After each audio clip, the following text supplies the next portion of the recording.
Hey, what's going on, good people? Welcome to the eighth episode of Learning the Bible Together, a place to learn, grow, and explore Scripture.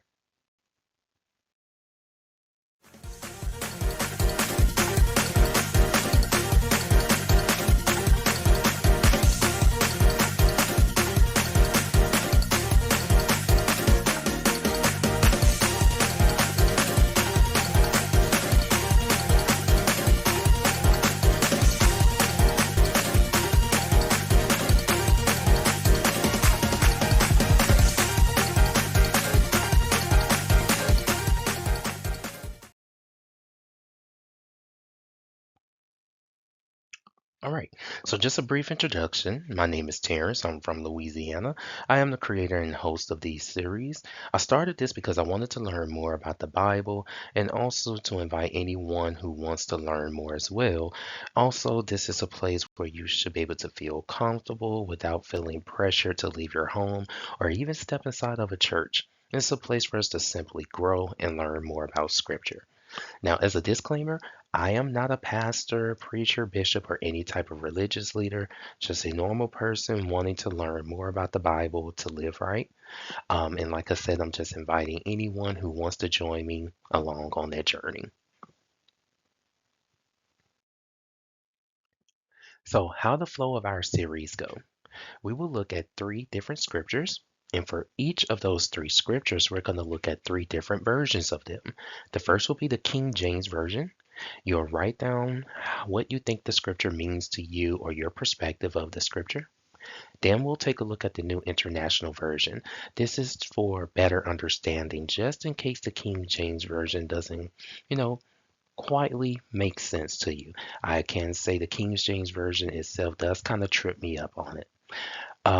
Also, we'll show the International Children's Bible Version. So your children can also watch this as well to learn more about the Bible, or if it helps you to understand it better, hey, so be it. Now, after we go through all three versions of the scripture, we look at what it actually means, applying it to real life, and then we take a look at some real world examples. Once we're done with that, to wrap it all up, we check for understanding. You answer four multiple choice questions, and it's only to make sure that what we've gone through, you have a good understanding of it, and also helps the message stick. It is not a test.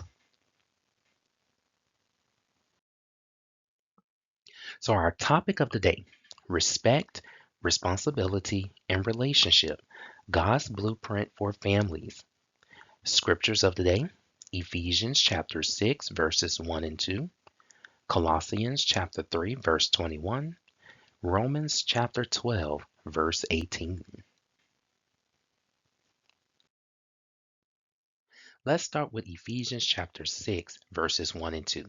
The King James Version reads, "Children, obey your parents in the Lord, for this is right. Honor thy father and mother, which is the first commandment with promise." All right, take a few moments to write down what does these verses mean to you.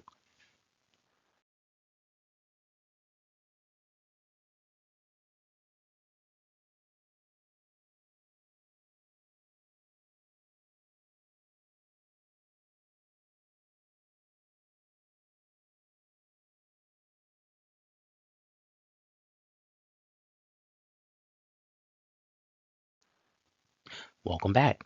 Now, if that was not enough time, this is a pre-recorded episode. Please feel free to pause the video if you need more time. If not, let's look at the New International Version. It reads, "Children, obey your parents in the Lord, for this is right. Honor your father and mother, which is the first commandment with a promise."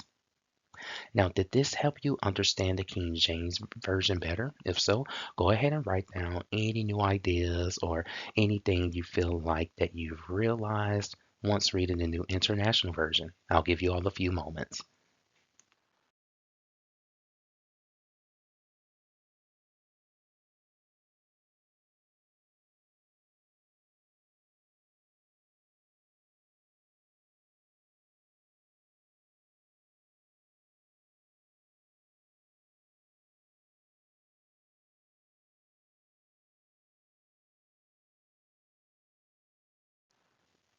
Okay, and we're back.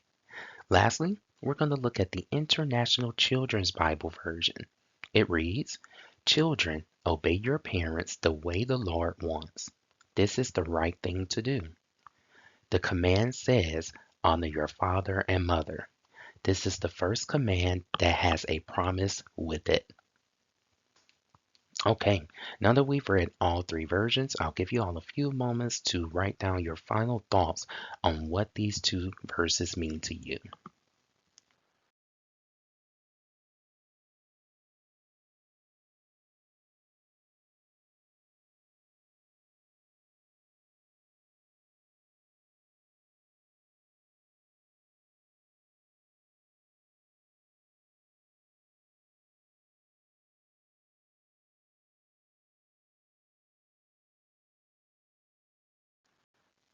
Okay, now let's take a look at what the scripture actually means. Paul teaches that children have a God-given responsibility toward their parents. Obedience is part of God's design for order and growth in the home. Children learn discipline, respect, and humility through obedience. Obey means listening, following instruction, and respecting parental guidance. It includes attitude, tone, and willingness, not just actions. Obedience helps children develop character and maturity. Honor goes deeper than obedience. It means valuing your parents, treating them with dignity, and showing appreciation. Honor continues even into adulthood through respect and gratitude. Paul says this command is right, meaning it aligns with God's moral order. Healthy families begin with mutual respect. Honoring parents strengthens relationships and builds unity.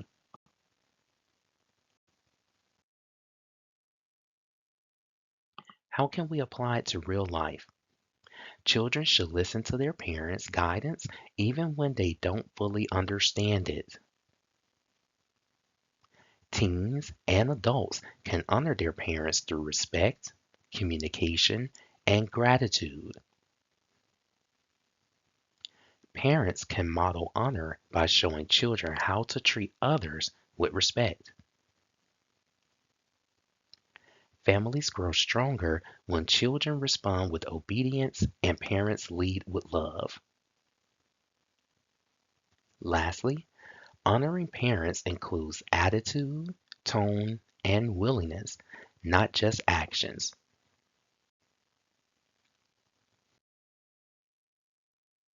So now here are some real world examples. A child follows instructions the first time instead of arguing.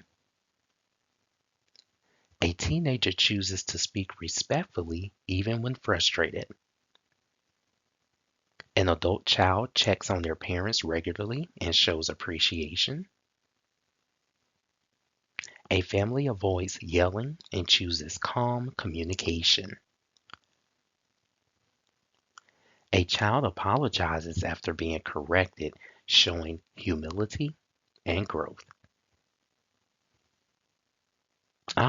And we've reached that point of the episode where it's time to take some time for you to collect your thoughts. If you like what you've learned so far, please leave a comment down below and subscribe to us. I'll give you all a few moments.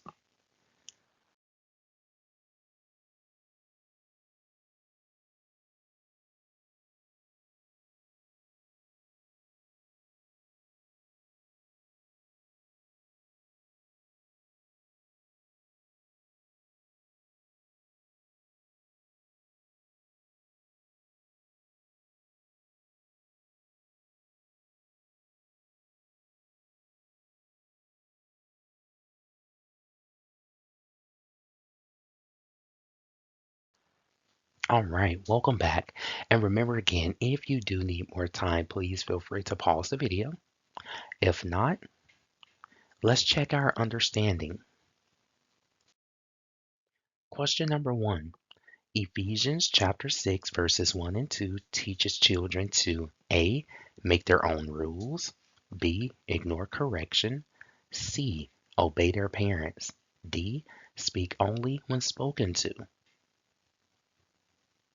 C, obey their parents. Number 2, to honor your parents means to A, agree with everything they say. B, avoid asking questions. C, show respect and value them. D, never make mistakes. C, show respect and value them. Number 3, Paul says obeying parents is important because A, it impresses others. B, it guarantees success. C, it prevents arguments. Or D, it is right in God's eyes. D, it is right in God's eyes. Number 4, this scripture emphasizes the importance of winning arguments, being perfect, respect within the family, avoiding responsibility. C, respect within the family. Awesome job. Now, let's move on to our next scripture, which is Colossians chapter 3, verse 21. The King James Version reads as follows. Fathers, provoke not your children to anger, lest they be discouraged. All right, I'll give you all a few moments to write down your perspective of what this verse means.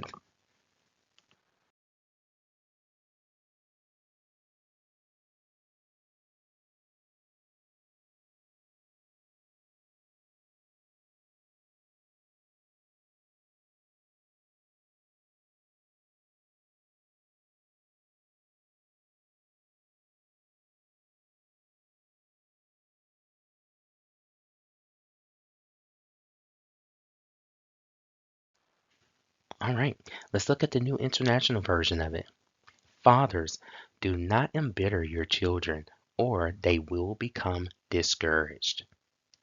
All right, so I'll give you all a few more moments to collect your thoughts.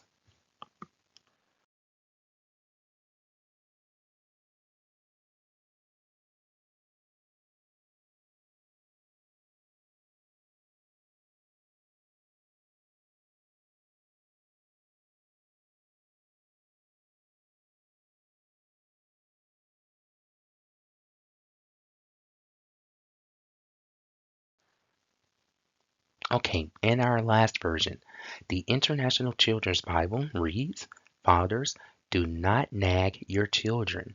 If you are too hard to please, they may want to stop trying. All right, so now that we've read all three versions, go ahead and collect your final thoughts and write down your perspective of what Colossians chapter 3:21 means to you.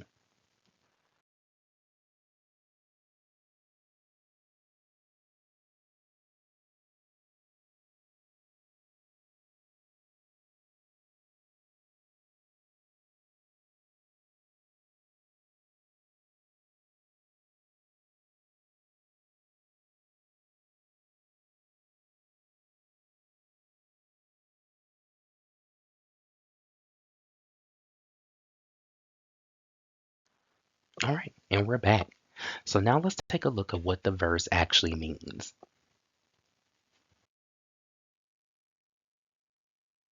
Paul gives parents a direct instruction about how they should treat their children. Parenting is not just about authority, it's about responsibility. God expects parents to lead with patience, not harshness. Provoke not means avoiding behaviors that frustrate, belittle, or emotionally wound children. This includes yelling, constant criticism, unrealistic expectations, or comparing them to others. Harsh parenting can damage a child's confidence and emotional stability. The goal is to prevent children from becoming discouraged. Discouragement can lead to anger, rebellion, or shutting down emotionally. Children thrive when they feel supported, understood, and valued. This verse teaches that parents shape the emotional climate of the home. Loving correction builds strength. Harsh correction breaks the spirit. Healthy families grow through patience, guidance, and grace. So, how can we apply this to real life? Parents should correct with love, not anger. Avoid yelling, name calling, or comparing children to others. Give children room to learn, grow, and make mistakes. Encourage children with positive words and consistent support. Create a home where children feel safe expressing their feelings. Now, let's take a look at some real world examples. A parent calmly explains consequences instead of shouting. A father apologizes after reacting too harshly, modeling humility. A mother encourages her child after a mistake instead of criticizing. Parents set boundaries but also listen to their child's perspective. Lastly, a family practices patience during stressful moments. So it's time to collect your thoughts again. If you like what you've learned so far, please leave a comment down below and subscribe. I'll give you all a few moments.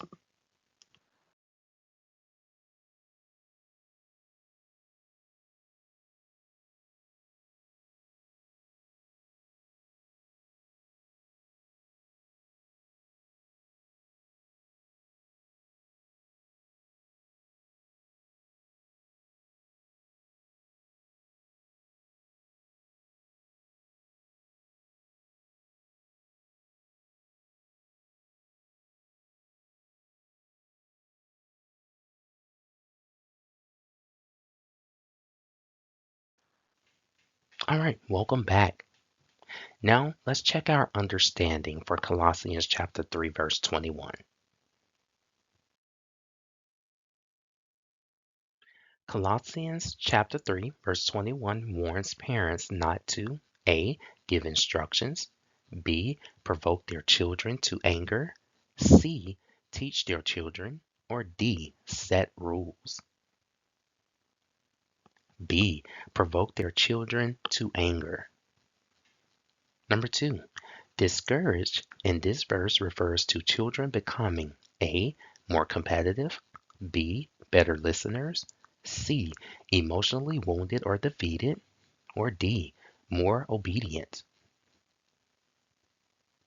C. Emotionally wounded or defeated. This scripture teaches that parents should correct their children with A. Patience and love, B. Harshness, C. Anger, or D. Sarcasm. A. Patience and love. Number 4. The verse emphasizes the importance of A. Winning arguments, B. Ignoring children, C. Giving children everything they want, or D. Creating a supportive emotional environment. D. Creating a supportive emotional environment. Awesome job. So now we're going to move on to our final scripture, which is Romans chapter 12, verse 18. The King James Version reads, If it be possible, as much as lieth in you, live peaceably with all men. All right, so I'll give you all a few moments to write down your thoughts of what this verse means to you all.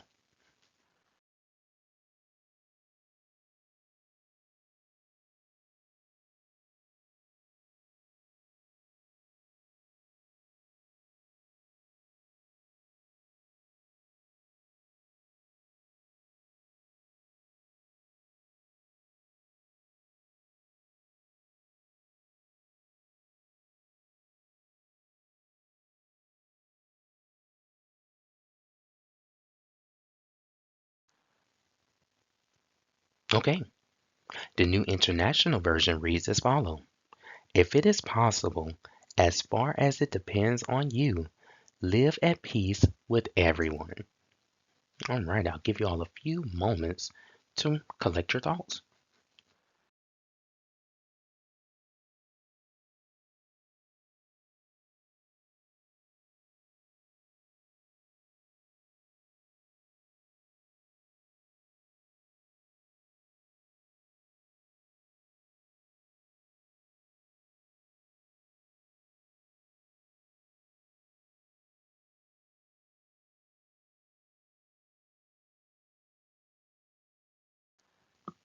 All right, in our last version, the International Children's Bible, do your best to live in peace with everyone.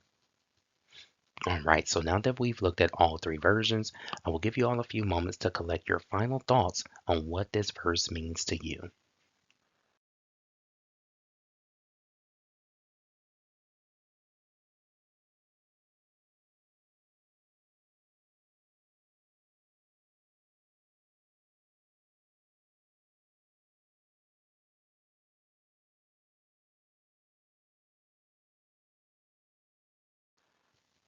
Okay, so now let's take a look at what it actually means.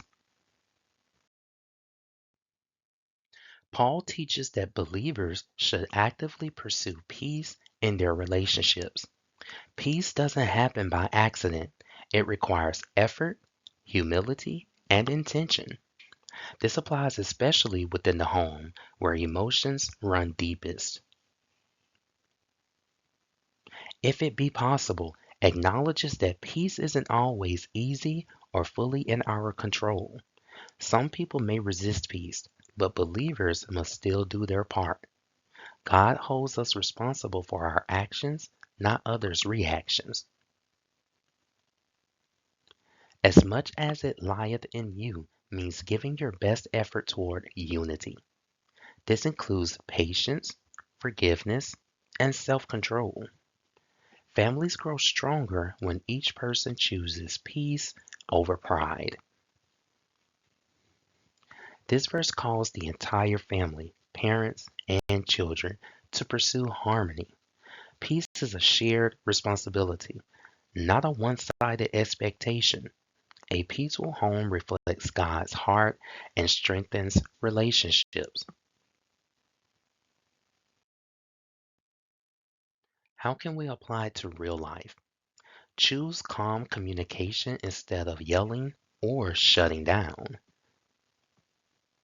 Apologize quickly when you're wrong, even if it's uncomfortable. Avoid holding grudges within the family. Practice patience during disagreements instead of reacting emotionally.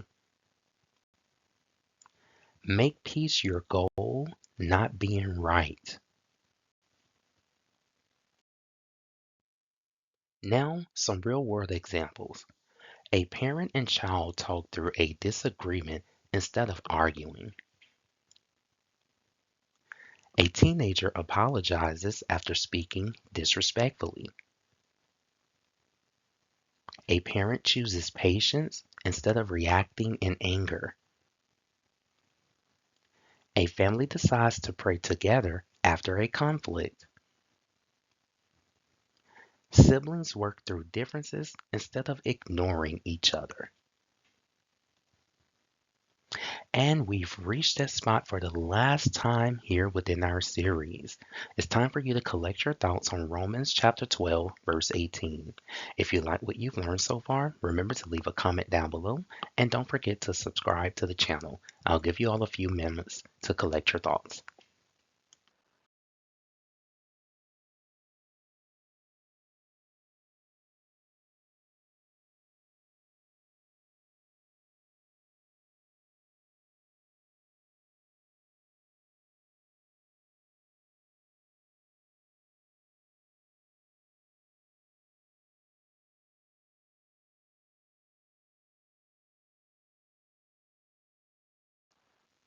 Okay, and we are back.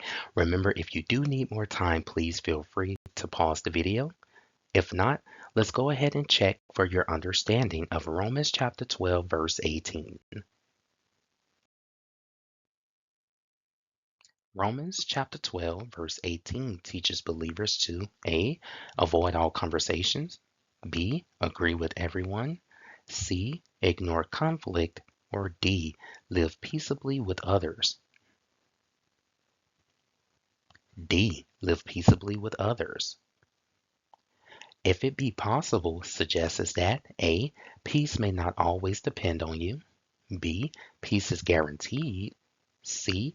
Conflict is always avoidable, or D. Everyone will agree with you. A. Peace may not always depend on you. 3.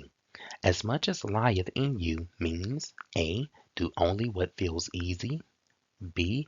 Give your best effort toward peace, C.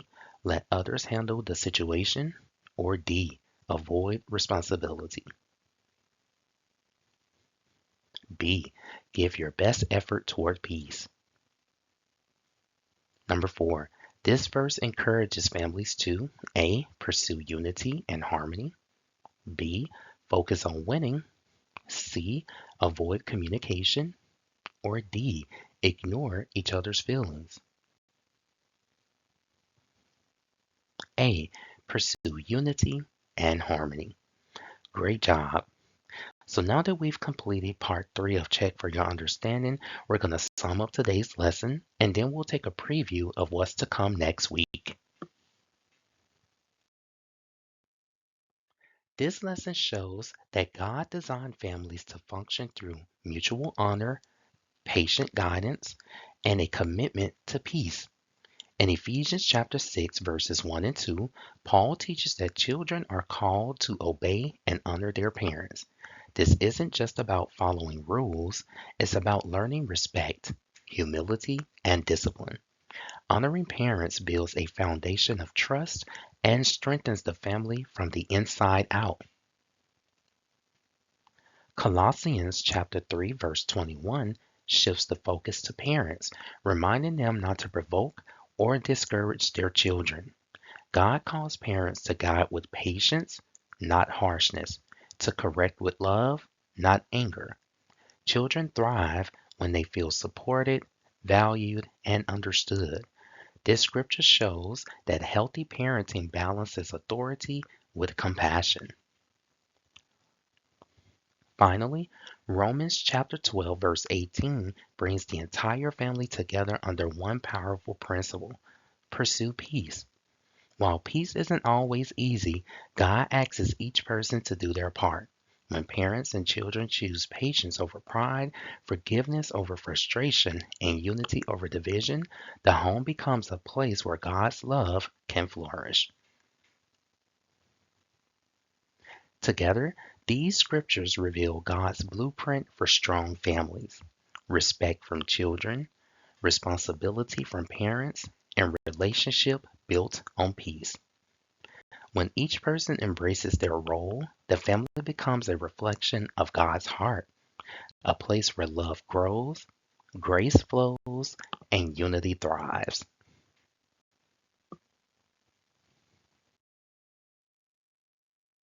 Now, next week's topic, we're going to have a look at truth, love, and the Christian response to a divided culture.